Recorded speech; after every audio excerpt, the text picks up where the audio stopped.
This round's AFL Record print edition is available on game day at newsagents, Coles and Coles Express. Also online via afl.com.au, the AFL app, sen.com.au and the SEN app. Proudly part of our Top Sport, official wagering partner of the AFL Record. Gamble responsibly. Call 1-800-858-858. On SEN, questions without notice. For Charlie Battisti & Co.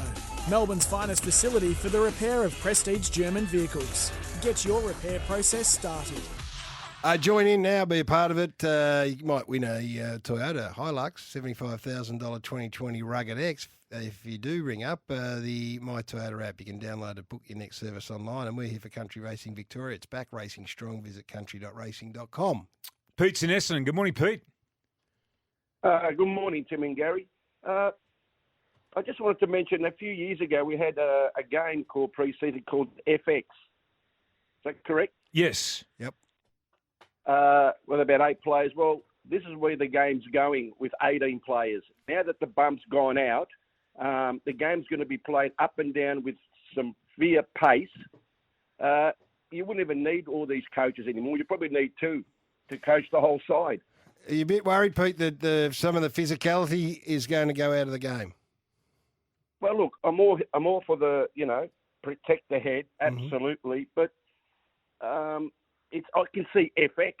We were laughing at it a few years ago, but this is what's happening, and this is the end result a few more years. You think that's going to end up there?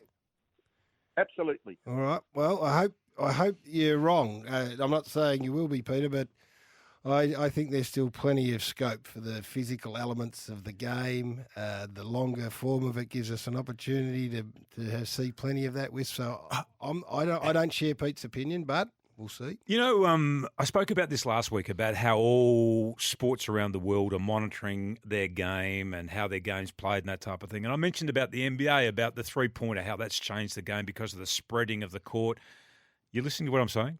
I always listen. You're completely disengaged with what I'm saying. Actually, okay, I'm going to move on. No. Ashley's I'm not talking to Ashley's in Echuca. Good morning, Ashley. G'day, guys. How you doing?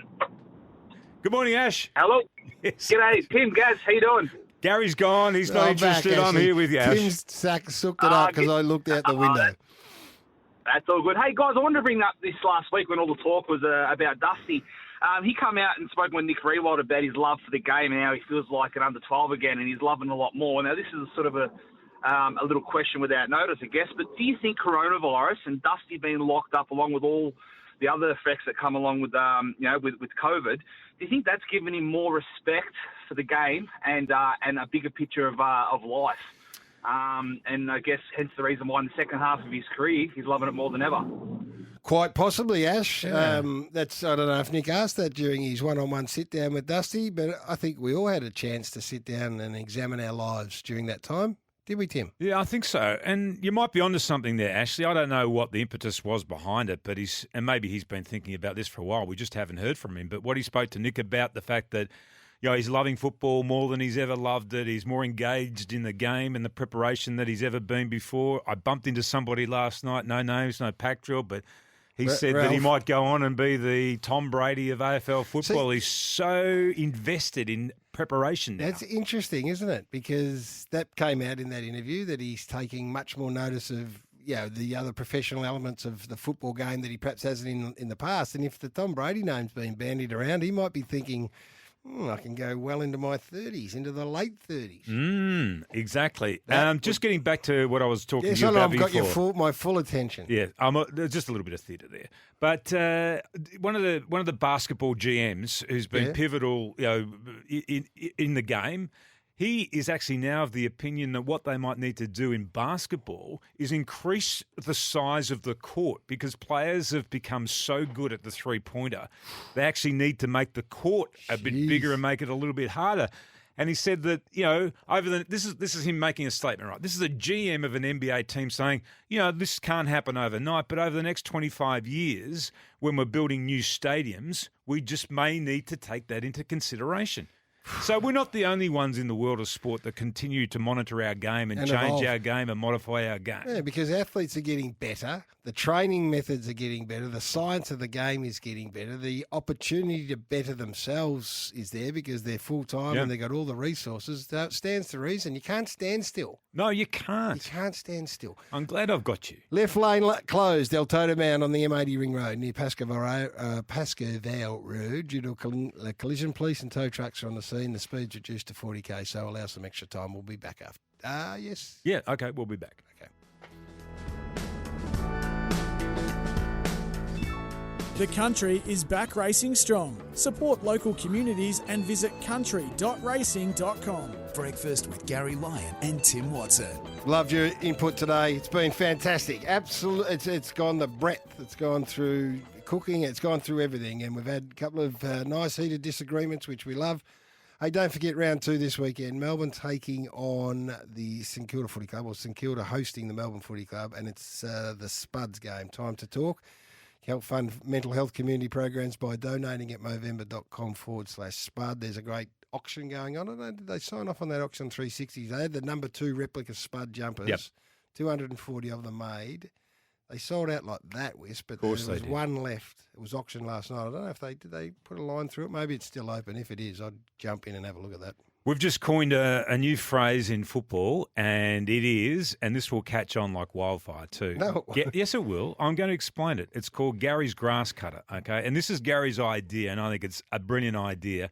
And that is we have this preconceived idea that you've got to kick the ball up high and try and allow a key forward to take the mark. It's a grubber, not a grass cutter. Or a grubber, okay, Gary's grubber, okay. When you've got a team like Port Adelaide, what is more dangerous, the ball in the air where Charlie might mark it, okay, or a ball on the ground where there's 4 Nipsies there who are quicker to react than their direct opponent? That's right. What's more dangerous, do you think? Ball on the ground. Exactly. Unless Charlie's one out. I mean, Charlie still deserves a right to have a crack at it. Right? Charlie won't be one out. But not all the time. No. And not all the time you're going to swing forward and you go, I can't get it. Boot the damn thing, grubber style. Grubber style. And the other thing to that end, the other thing, I'll just say it for you, okay, because I know that you don't like to push your own opinions. Right. I'll say it for you. But you said, why aren't players kicking more torps into the forward line? Oh, in theory, in further to your point about the 3-point line, and maybe now that the game's open up on the basis of one game only, that we're getting through the zone. But when we were clogged and loaded, why weren't we coached to kick torpedoes more over the zone? Now, you talk about the 3-point rule. People train that. They drill it. Yep. Now it's looking, it's taking over the game. Why didn't we kick more torpedoes? Yeah, very good point. There was a couple, I can't remember, there were 2 at the weekend I saw where somebody shaped up to kick a drop punt, then went with a torp, and the ball actually just carried that little bit further. And what was going to be kicked to a pack, they all tried to move back. It became a really dangerous ball into the forward line. That's right. It gets over into an area. The other thing I'm tracking is the UBT. The UBT, hang on.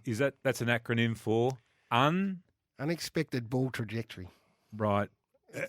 So what, somebody shapes to kick a drop punt and then they just kick a mongrel? Or No, it's more UBL, the unexpected ball location. So how many times do you get it and you look up and they go, there's everyone, so that's where I'm kicking it. Yeah. Don't kick it there. No.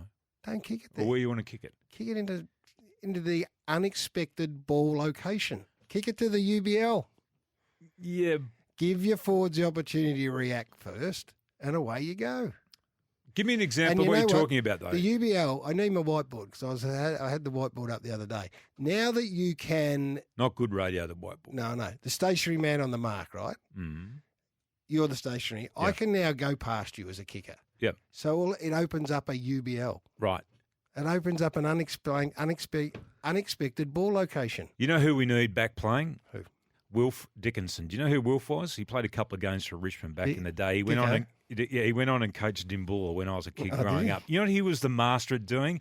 And as a kid, I tried to perfect it as well. Could never do it. Mm. He was the master at the running torp. Yeah, I love that. So he'd kick these darts. They'd only go about 4 metres off the ground, 3 metres off the ground, but they would travel. We need a Wilf. We need a Wilf coming back into the AFL. We do. I love that. But this is seriously, the UBL is now in play because you're going to be able to get the ball into areas of your ground that otherwise you would not have been able to. And you can respond quicker, you can react quicker, and it's going to open the game up either. If Bucks... Spot on that person. Smartest audience in radio we've got. Stevie Johnson was the king of the UBL. He used to put the ball in an unexpected location all the time. And we've got another smart person out there, Paul. Exactly. It was Isaac Cumming for the Giants that kicked a big torp on Sunday and just carried the pack and became a really dangerous footy. Would Nathan Buckley be better served? He probably isn't listening to our program, and he probably doesn't pick up ideas from our program. But they've been having trouble scoring for 18 months now, UBL. right? UBL and torp. And the grass grubber, and then loading the front half with those guys that are quick and smart. And he's got a lot of them at Collingwood too, by the way. Well, they've given up a couple of them. So but this they've got is a great watch tomorrow night. This is a great watch. So for all those out there that are wondering, the future of Nathan Buckley, for instance, in this instance it's Nathan because they're the team who lost on the weekend. They're the team whose scoring is going down, who took 5 marks inside 50, the lowest they've ever had in a full-length game. So this is a great test. What response do we get from Collingwood and the coaching? Okay, so we'll watch tomorrow night. You can all watch on TV if you're lucky enough to go, and you go, I want to see how they respond to this. They know, they know the problem. B, they identified it and spoke about it during the week. So is Nathan Buckley a good coach? Yep, I think he is. Is he a coach capable of arresting this? To date, he hasn't. What is he going to do tomorrow night differently that will give them the opportunity to fix it? It's a great time to assess a coach. That is a good point. Pete's in Seaford. Good morning, Pete. Good morning, gentlemen. Now, Tim, did you happen to see Jaden Stevenson's effort? He attempted a running talk in the last quarter. I saw that. Did that not lead to a goal? I think it was a point, but the whole place, the whole stadium just about got on its feet when he did it. You could almost hear the tension. It was fantastic. We want to see more of it, Pete. That's come through on the temper text too. Jaden Stevenson attempted a torp from outside 50, and apparently it's been encouraged by his coach too, David Noble. You know who does? I've had a text from Alir. He says, stop talking about the UBL. Why is that? Because he likes the EBL. What's that? The explain ball location. Somebody reckons you've been on too many UDLs. No, but don't you get it? Did you watch North? Yeah, that's funny. Did you watch North? I didn't see a lot of this game, no. They kicked the PBL, the predictable ball location every time. And you know what? Alir just went, thank you, bang, thank you, bang, thank you, bang. Jake Lever and Stephen May. On the end of PBLs all day. Bang, bang, bang, bang, bang. Introduce the UBL. Oh, too many acronyms, Gary. Ben's in Bulleen. G'day, Ben. Yeah, g'day, Gary and Timmy. Yep. I've got another idea on the back of your UBL. Yep. Right? Oh, no. You're not allowed to go up. You're on the mark. Say you're 65 out, 70 out. The guy's on the mark. Mm-hmm. You tuck the ball under your arm. You start 20 metres back, run full bore at the bloke. Yes. And then right at the last second, just stand around him, run another 10, kick a goal. Spot on, Ben. No one's done it yet. I asked the same question on Monday night. We didn't see it once on the weekend. Maybe clubs have been, I don't know, I was only live at the 2 games, but maybe clubs have got players that are just not within the 5, the area that you've got to be out, but they're there to cut that off. But yeah, I'm slower than Treacle, but I could run past you if I get a good head start and you're stationary. Exactly. Well, you can charge at me on the mark as quickly as you can run and then only veer at the last metre or two. That's Ben's point. Gary Rowan is the best reader of a UBL.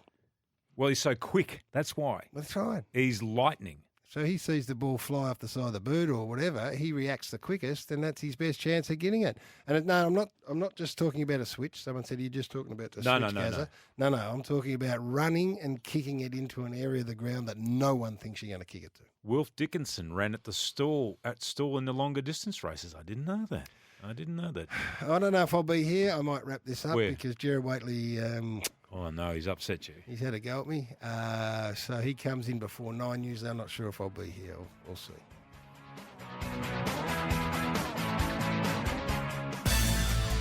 That was Questions Without Notice for Charlie Battisti & Co.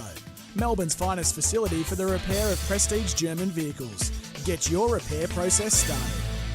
Love listening to our selection of podcasts and latest sporting news? Then jump onto the SEN app and test drive our snackable sporting news podcast, SEN Sports Update, all thanks to Car Sales. Carsales.com.au, Australia's #1 car website.